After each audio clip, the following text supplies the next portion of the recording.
I was having a coffee with a small business owner to talk about business in general, and we both agreed that videos have become a very powerful tool in marketing.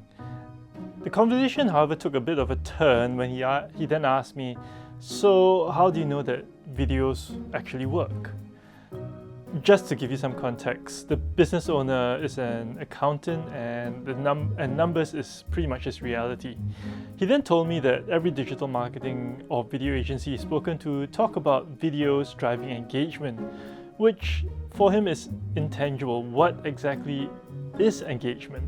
Does engagement equate to number of views, number of likes, number of comments?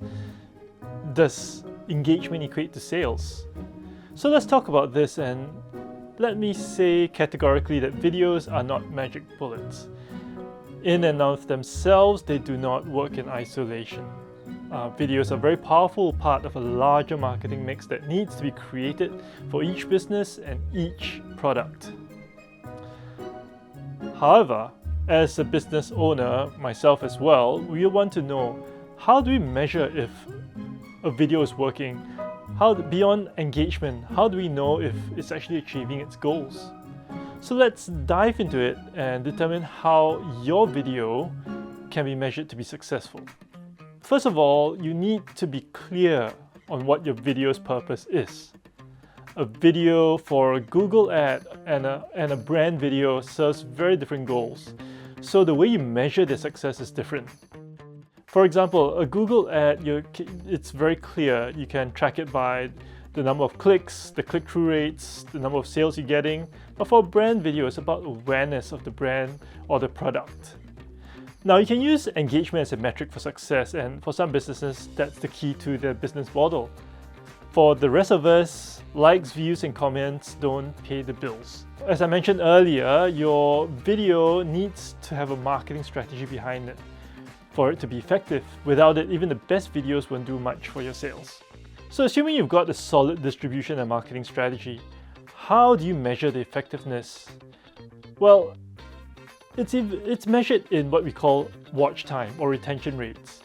Platforms like YouTube, Vimeo, they all have very good data to show how exactly your viewers are watching your video, how they're engaged with it.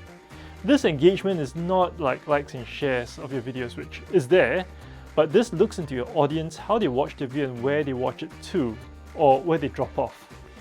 The drop off is the second metric called retention rate. So there is engagement and then there is the drop off or retention rate. And if your video has a call to action and it's interactive, we want to look at how the click-through rates are going. Actually, even if it doesn't have a clickable button, you can measure in some form whether someone has taken the action after watching your videos. Now, let's use an example of a 1-minute marketing video. Most marketing videos just start with a good hook to draw the audience in to keep watching. And the middle is where you tell the story of your product or your service. And at the end is where you have a call to action, where you want your potential customers to do something. So how does YouTube and Vimeo show how your audience is tracking? On both platforms, you will be provided with a graph that shows the percentage of viewers across the timeline or the time of your video. In an ideal scenario, every person watches the video from the start to the end. However, in reality, what you usually see is a shallow curve, and that's actually a very good result. However, most of the times, you will see a sharp drop over various parts of the video, and all that tells a story. So again, with that 1-minute video, say you have a hook, which is usually in the first 6 to 8 seconds of the video. And you see on the graph that after 6 to 8 seconds or even 10 seconds, the audience numbers drop off the cliff. What does that mean? It's probably a good indicator that your video's hook is not strong enough to entice your audience to keep watching, so they click away, or it's just not something they're interested in. So you might want to change that.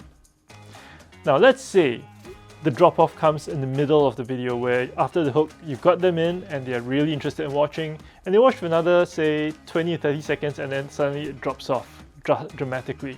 And so what does that mean? It could mean that your story is not paying off your hook. So you promise something at the start, but the middle doesn't seem to answer or get to what you're trying to say quick enough for them to want to to watch on, so there's a disconnect between the two. So what if they do watch all the way to the end of the video and just before the call to action they click off?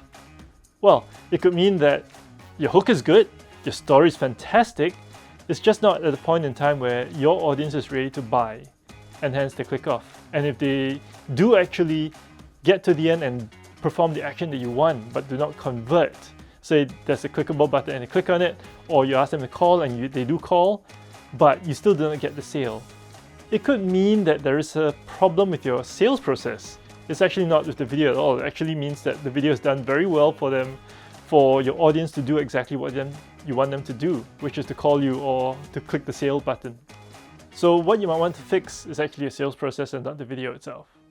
So to summarize, understanding where your audience drops off is a very important thing in order to diagnose what's going on with your video and what's going wrong and what's effective. And then tweaking your videos across time to make it better at every iteration is how you measure and to ensure that your video is a success in your marketing.